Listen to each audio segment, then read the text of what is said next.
satu anggota Wali Songo yang berjasa menyebarkan ajaran Islam adalah Sunan Kalijogo. Sampai saat ini beliau masih dihormati oleh umat Islam di Indonesia, khususnya di tanah Jawa.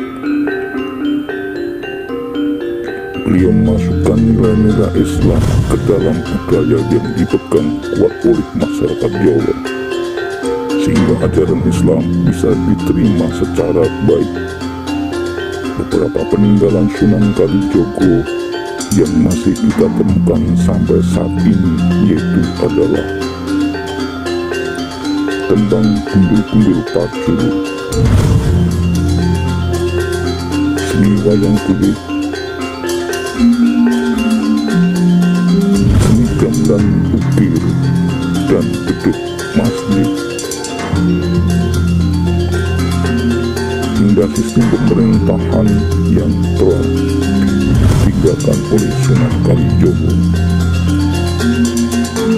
Sunan Kalijogo atau sering disebut Raden Mas Said dalam beberapa literatur disebutkan adalah salah satu wali songo yang berpengaruh besar pada penyebaran serta perkembangan agama Islam di Indonesia.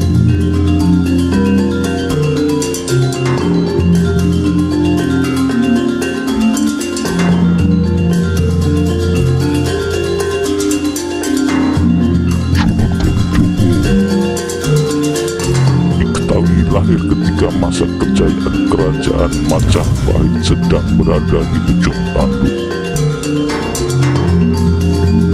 Rakyat hidup dalam kesengsaraan setiap hari karena penguasa Majapahit mewajibkan rakyat membayar upeti yang sangat tinggi. Sunan Kalijogo lahir pada tahun 1450 Masehi dari pasangan bangsawan Tumenggung Wilatita, Bupati Tuban, dan Dewi Nawanggung.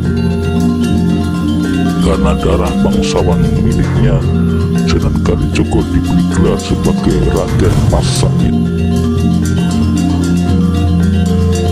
Saat menginjak masa muda,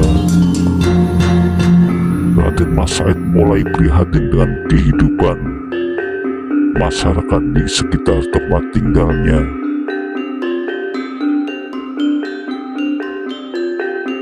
Dia juga menyaksikan dengan mata kepala sendiri, tidak bisa tidak mengacuhkan kesengsaraan rakyatnya sendiri. Langkah pertama yang dia lakukan untuk membantu rakyatnya yaitu adalah berbicara pada sang ayah yang merupakan Adipati.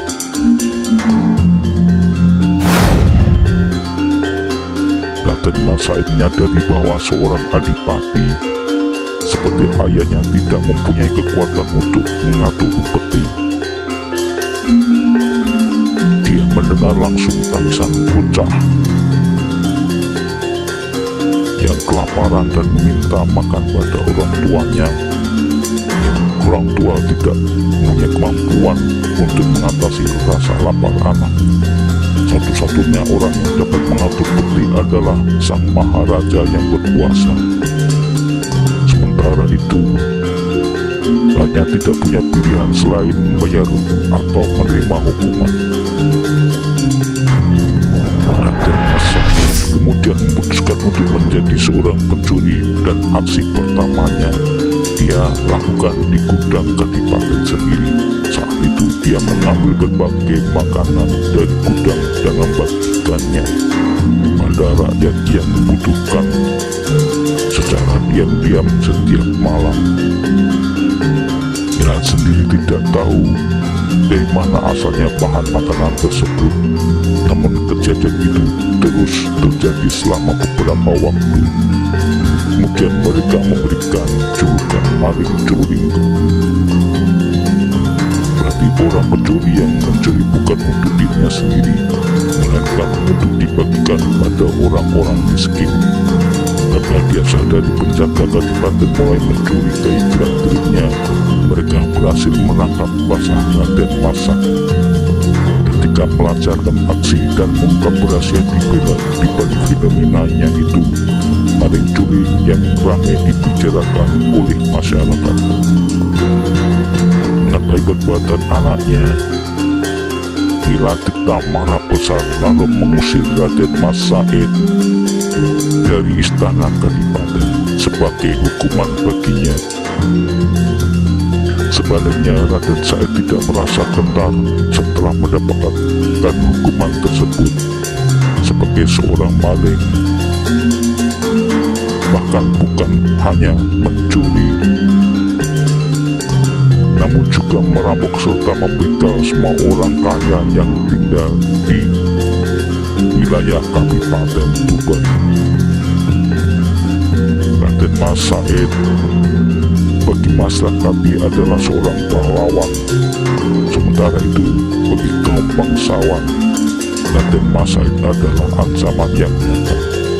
Orang yang paling dulu kena imbas dari perilaku Raden Mas Said yaitu adalah ayahnya sendiri. Kilatik marah besar, kemudian ia memerintahkan penjaga Kadipaten untuk menangkap anaknya sendiri. Setelah berhasil ditangkap, Raden Mas Said diberi hukuman untuk keluar dari wilayah Kadipaten Tuban.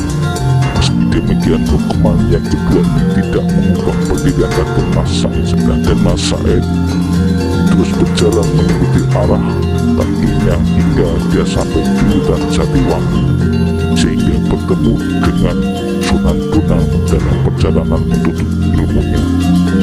Lelaki yang bertobat emas yang bertemu dengan Raden Mas Said di Jatiwangi tersebut ternyata adalah Sunan Bonang. Setelah bertemu dengan Sunan Bonang, muncul keinginan dalam diri Raden Mas Said untuk berguru kepadanya karena setelah tahu tentang ilmu dan kearifan Sunan Bonang, maka jadilah Sunan Bonang sebagai guru pertama dari Raden Mas Said. Sebagai seorang murid, Raden Mas Said sangat patuh pada gurunya, bahkan pada Sunan Bonang memintanya untuk menunggu. Raden Said tidak pernah belanja sedikit pun dari tempat tinggalnya hingga Sunan Bonang datang kembali. Raden Mas Said menunggu Sunan Bonang dengan cara bersemedi di pinggir sungai. Saking kusutnya dan lamanya dia bersemedi, tubuh Raden Mas Said ditutupi oleh tumbuhan merambat dan semak luka di sepanjang pinggiran kali. Ketika Sunan Bonang kembali, beliau awalnya khusus mencari muridnya. Sunan Bonang dan menemukan Raden Mas Said di tempat semula. Sunan Bonang mulai mengajarkan ilmu agama dan spiritual pada Raden Mas Said. Setelah itu, tidak cukup merasa puas dengan ilmu yang telah didapatkannya, dia mencari ilmu ke tempat lain. Untuk memenuhi rasa penasaran muridnya, Sunan Bonang kemudian memperkenalkan kepada Sunan Ampel dan Sunan Giri pada saat itu. Raden Said tidak menyia-nyiakan kesempatan tersebut. Dia menyatakan ingin berguru kepada kedua orang tersebut. Raden Said mendapatkan ilmu baru dan semakin mengetahui hakikat itu. Setelah Raden Mas Said berguru hingga di Pasai, Batak agama Islam di Semenanjung Malaya dan wilayah Patani, Thailand. Di wilayah tersebut Raden Said tidak hanya terkenal sebagai pendakwah, tapi juga sebagai tabib yang hebat. Penyakit yang diderita Raja Patani dapat disembuhkan berkat Raden Mas Said. Raden Mas Said mendapat julukan Syekh Said atau Raden Said. Setelah kembali dari Patani, dia kembali ke tanah Jawa. Para wali menganggapnya sudah pantas menjadi bagian dari Wali Songo.